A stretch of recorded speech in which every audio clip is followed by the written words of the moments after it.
A lot of female tendencies on the court, flopping and throwing his head back the entire game. And like I said, man, it's a man's game, man. You just get tired of it, man. And then obviously at the end, I was very unprofessional. They win in the game. It's a good team, and he does stuff like that, man. When you say unprofessional, are you referring to the steal at that point as a kind of code that you don't go for those plays late like that? No, the steal was cool. You got the steal. It is what it is. But when you step back and shoot a three, you know what I'm saying, and try to, low-key like rub it in that they're winning, it's just unprofessional, man. It's soft.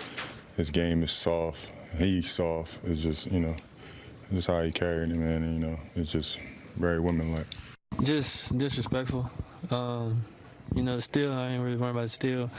You run your offense and you shoot a three at the end of the game, that's different. But that shot, disrespectful. Was there something that had been kind of building with him throughout the course of that game? Nah. All the other stuff is part of the game, but that was disrespectful. I had no problem with him all game. And so, for you, I guess have you heard anything about what could potentially, if there's any ramifications here for you, but then regardless, would you take it back? Are you okay with how it went down? Standing on that. I'd did it again. It didn't matter who took that shot. You just don't disrespect the game like that. Here's a tweet afterwards. Marcus Morris apologized for using the term female tendencies, utmost respect for women, everything they mean to us. Heat of the moment response. Never intended any women to feel as though in any way I'm disrespecting them. Again, I apologize with my comments.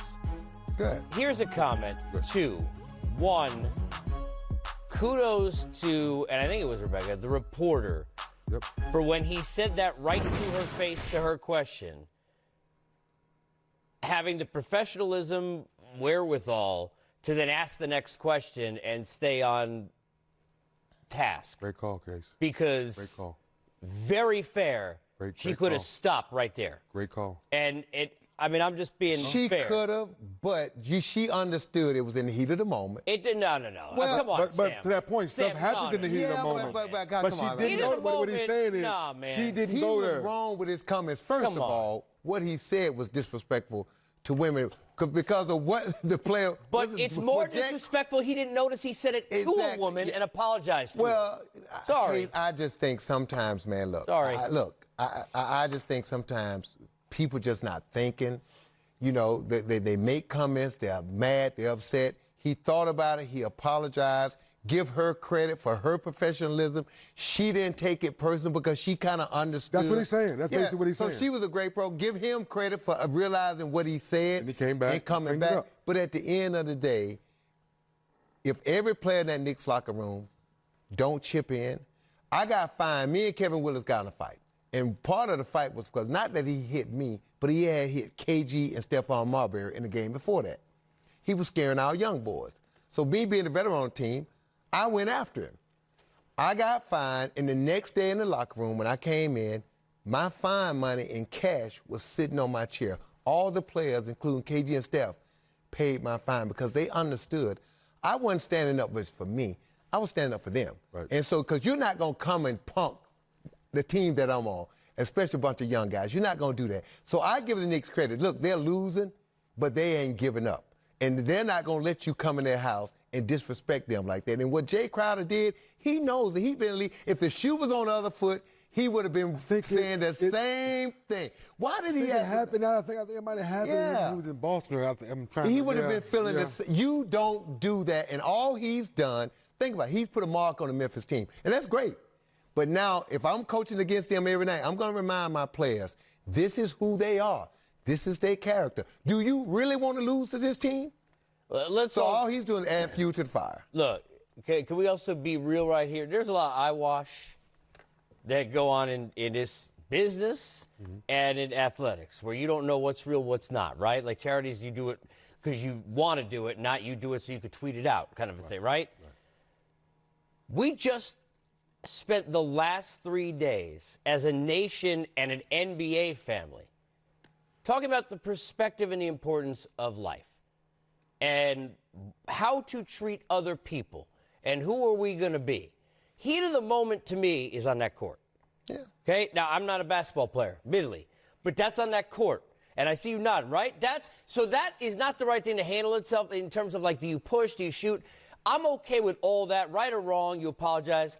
Problem I got, DZ, I'm sorry, Sam. Problem I got is at some point that perspective of reality of what we've been living with got to be there, where you got to get on Jay Crowder and do the like sticks and stones, break my bones nonsense. You're talking to a woman and say that. I'm not trying to make it bigger than it is.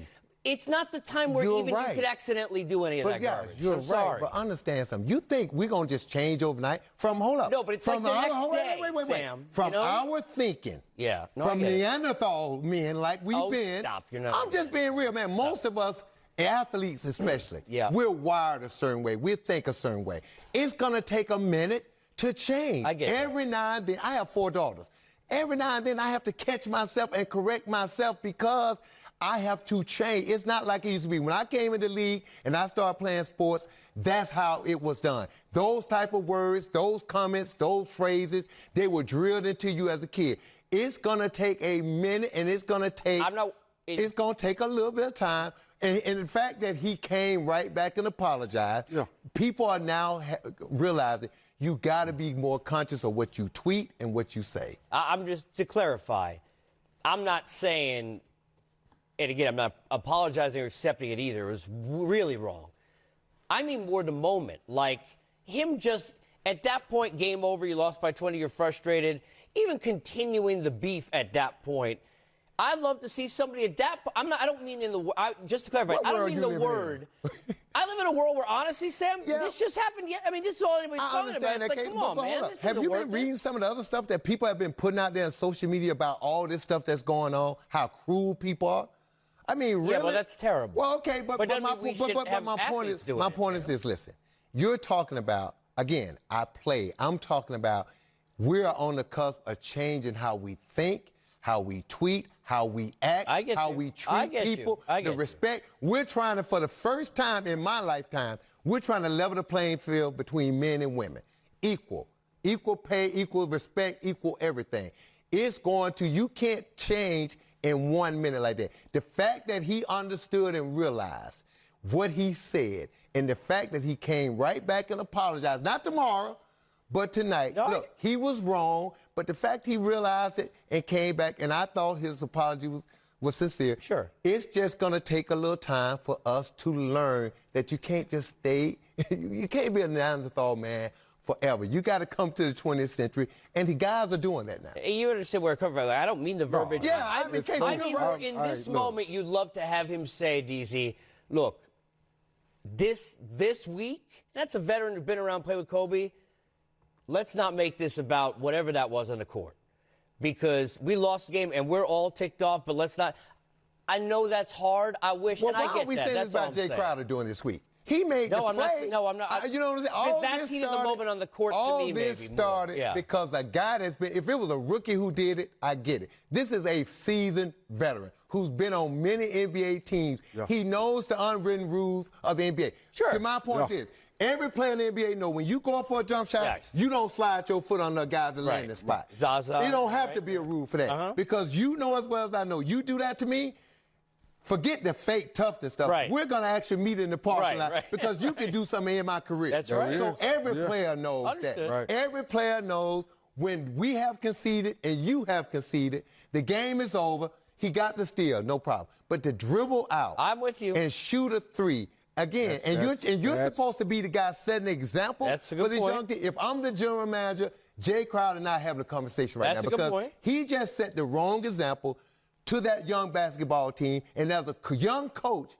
he just put that coach in a position because as one of your veteran leaders, you got to go in that locker room and you got to correct him because there's nothing good about what he did tonight. Nothing. That's and I don't disagree with that, DZ. No, he's right. And I think the conversation that we have tonight, because everyone's sitting on edge. Oh, of course. Absolutely, yes. And I think that comment is something, to Sam's point, we've made in the locker room for many years. Of course, to your point, we would like them to say, let's move on, something happened, then let's squash it, so to speak. But I agree with Sam. He made a mistake. He came right back and fixed it. Let's move on. The good news is that nobody gets hurt in a situation like that. No, just move on. And I want to give, again, much respect for the young lady. No, I absolutely. She handled herself like a true professional. And to his credit, Yep. He didn't wait until tomorrow. Agreed. I don't know if someone had to tell him, but he realized what he said, and he came back and issued an apology. And I'm sure apologized to her, too. I hope I'm he sure did. he because did. she works for the I'm Knicks. sure he works did. for Yeah, the I'm Knicks. sure he did. Yes. And I know, I'm sure we he know did. Morris, No, he's man. a He's a dude. good I'm dude. sure he did. He's an edgy dude. Yes. At the end of the game, Yes. got out the shower. He's still upset at what happened. Comments came out, and he But corrected 3D, you himself. tell me this. Yeah. When the last time? I haven't seen nothing like that, man. I can't even remember somebody doing that in high school. If It's one of only my- in college. in It's high only school- recently in college. The only in time I've high seen it so school, bad. If one of my teammates would have did that, the coach would have either suspended him or kicked him off the team. Right. Because part of being a professional, the sportsmanship, that's something we forget. All these kids are watching. So is that the message you want to send the kids? Oh, when you got a team down 25 and the game is over, you're going to go for a steal and dribble out and shoot a three? Is that what we're teaching kids today? Jay Crowder was wrong, and he the one need to be apologizing to the players of the Knicks and to his teammates because he's setting the wrong example for those young players. So all he did is put a big X on their back because if I was coaching against them, look, anybody come to the hole on that team, we're putting them on the ground. If they want to play like this, if they have no respect for the game and us, then we'll show them how to play. If they want to play Bush League basketball, let's get down in the gutter and let's play. And look, player policing, as I do it in baseball 15 Police it years, yourself. it is something that in different sports, right? Yeah. There's always going to be a danger in that, but people got to realize that Why that do they is let how them things- continue to fight in hockey? Why do they? Yep, because it polices the sport. It stops guys from Well, doing yeah. cheap, dirty things because you know It's also retribution comes- entertaining. I mean, and I hate saying that. we but know that. It is. That's one of the reasons. But also, Casey, if you talk to hockey players, they'll tell you the fact that you know when you do something like that, that it's coming, it kind of makes you okay, do I really want to do this? Well, the best is there, and you should go on after our show, never during. On YouTube or somewhere, the conversations when they mic up, sometimes they're like, they're just bored. You want to go? Should we? Yeah, why not? Yeah. We show you. I think we should. Dame Lillard to where he is. Still on fire? From Dame Land, if you will. Oh, we shooting that from the parking lot. Is Houston scared of? I mean, that is like, they don't even know what that is craziness. Ooh, man, they better leave Damon alone.